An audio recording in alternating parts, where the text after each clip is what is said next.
ছেঁড়া ফাটা পুরনো লুঙ্গি যদি বাড়িতে থাকে তাহলে একদমই ফেলে দেবে না। তাহলে চলো আজকের ভিডিওটি শুরু করা যাক। প্রথমেই আমি একটা লুঙ্গি নিয়েছি, আর এটা কোনো কাজেরই না, কারণ ছিঁড়ে গেছে আর অনেক পুরনোও হয়ে গেছে। তো আমার ভিডিওগুলো যদি তোমাদের ভালো লাগে, লাইক কমেন্ট শেয়ার করে দেবে। আর যদি এখনও পর্যন্ত আমার চ্যানেলটিকে সাবস্ক্রাইব না করে থাকো, তাহলে অবশ্যই আমার চ্যানেলটিকে সাবস্ক্রাইব করে পাশে থাকা বেল আইকনটাকেও প্রেস করে দেবে, পরবর্তী সকল ভিডিও নোটিফিকেশন সবার আগে পাওয়ার জন্য। তো আমি প্রথমেই লুঙ্গিটাকে ভাঁজ করে নিয়েছি, তারপর আমি এরকম একটা মাপে কেটে নিচ্ছি, প্রায় 1 থেকে 1.5 ইঞ্চি। মাপের কোনো দরকার নেই, যার যার মতো। তোমরা যদি মোটা করে বানাতে চাও তাহলে কাপড়ের টুকরো একটু চওড়া করে কাটবে, আর যদি একটু হালকা করে বানাতে চাও তাহলে একটু সরু করে কাটলেই হবে। তো আমি যেহেতু মিডিয়াম করে বানাবো, সেই জন্য আমি এইরকম 1 থেকে 1.5 ইঞ্চি অনুযায়ী কেটে নিলাম লুঙ্গিটাকে, আর 3টে টুকরো কাটবো, তারপরে বাকি লুঙ্গিটাও আমি কেটে নেব। আর আমার চ্যানেলে নানান রকমের ভিডিও রয়েছে, তোমরা গিয়ে দেখে নিতে পারো। পাপোশের ভিডিওতে তোমরা এত ভালোবাসা দিচ্ছ যে আমি পাপোশের ভিডিও না দিয়ে থাকতেই পারছি না। আর নতুন নতুন ভিডিওগুলো দেখার জন্য আমার চ্যানেলটিকে অবশ্যই সাবস্ক্রাইব করে রাখবে। তো এই লুঙ্গিটাকে আমি পাশে রেখে দিলাম, আর এই যে লুঙ্গির টুকরোগুলো নিয়েছি।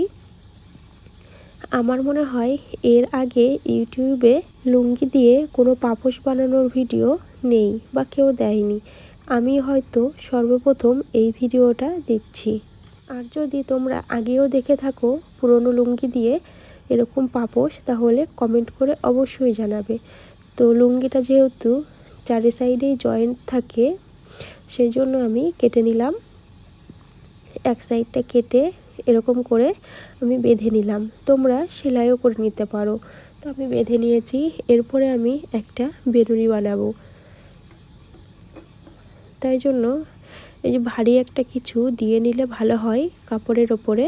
তো আমার কাছে এখন আপাতত এই কাঁচিটাই ছিল, তাই আমি দিয়ে দিলাম। তোমরা আমার পিছনের ব্যাকগ্রাউন্ড দেখে হয়তো ভাবছো যে আমি মশারির নিচে কি করছি।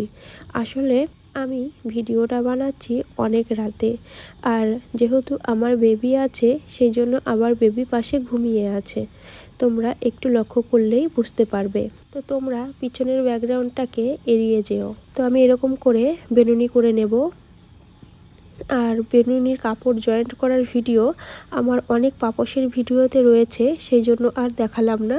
তো পুরোটা আমি এইরকম করে বেনুনি করে নিয়েছি।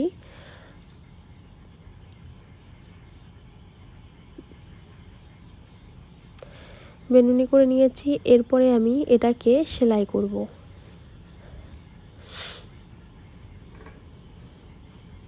তো একটু ঘুরিয়ে নিলাম আর নিয়ে নিচ্ছি সুচ সুতো।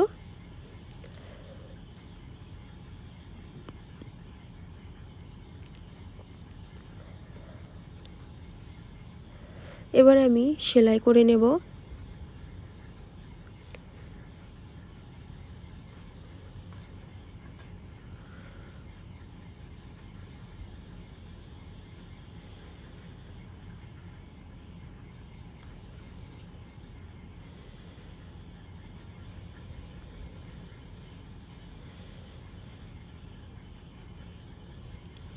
যেহেতু আমি সুচটা একদমই ছোট নিয়েছি, সেজন্য একটু বুনতে সেলাই করতে কষ্ট হচ্ছিল। তো তোমরা যখন এটা বানাবে তখন একটু বড় সুচ নেবে, আর বেশি মোটা সুচ নেবে না, তাহলে আবার কষ্ট হবে। তো আমি এইভাবে করে সেলাই করে নেব।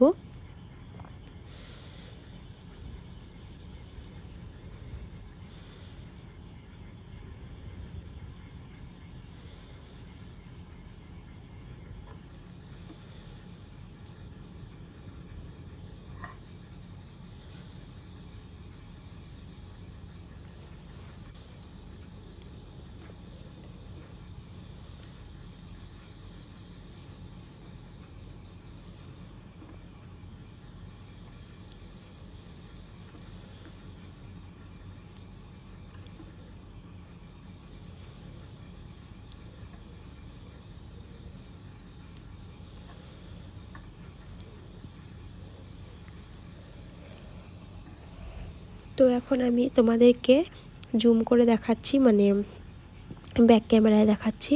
তো এইভাবে করে সেলাই করতে হবে। আর যেহেতু লুঙ্গিটা দু কালারের, সেই জন্য দেখতেও সুন্দর হবে, তোমরা বুঝতেই পারছো।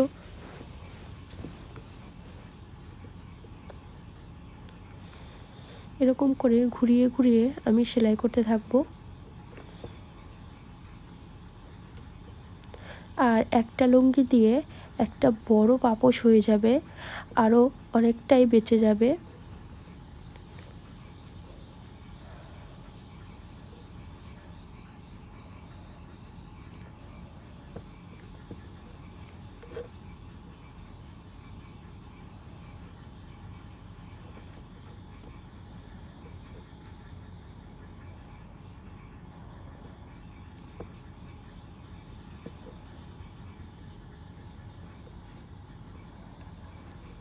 তো পুরোটা আমি এরকম করে ঘুরিয়ে ঘুরিয়ে সেলাই করে নেব।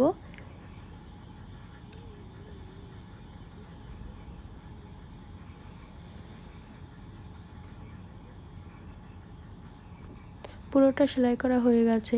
এরপর আমি লাস্টে চলে আসব। আর এবার আমি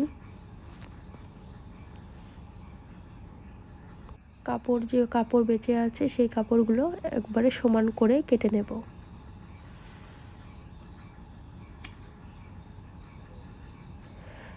এই যে সূচের সুতো, সেই সূচের সুতো দিয়ে আমি বেঁধে নেব। তোমরা চাইলে সেলাই করে নিতে পারো বা অন্য সুতো দিয়েও বেঁধে নিতে পারো। তো আমি ঝামেলা করলাম না, তোমাদেরকে সহজভাবে দেখিয়ে দিলাম। এরপরে ভালো করে সেলাই করে আটকে দিতে হবে। আর এই ভিডিওটাতে যদি কোনো ভুল ত্রুটি থেকে থাকে তাহলে অবশ্যই কমেন্ট করে জানাতে ভুলবে না।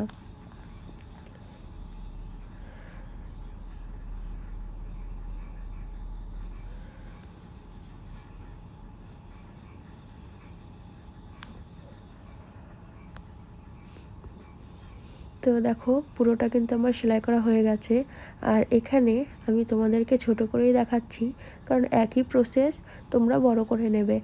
আর একটা লুঙ্গির ধরো 4 ভাগের 1 ভাগও না, অর্ধেকের অর্ধেক ভাগ দিয়ে আমি এটা তৈরি করেছি। মানে একটা লুঙ্গির আমি যেইভাবে কাটলাম সেই অনুযায়ী 6টা পিস দিয়ে এত বড় একটা পাপোশ তৈরি হয়ে গেছে। তাহলে তোমরা বুঝতেই পারছো যে পুরো লুঙ্গি দিয়ে কত বড় একটা পাপোশ তৈরি হয়ে যাবে।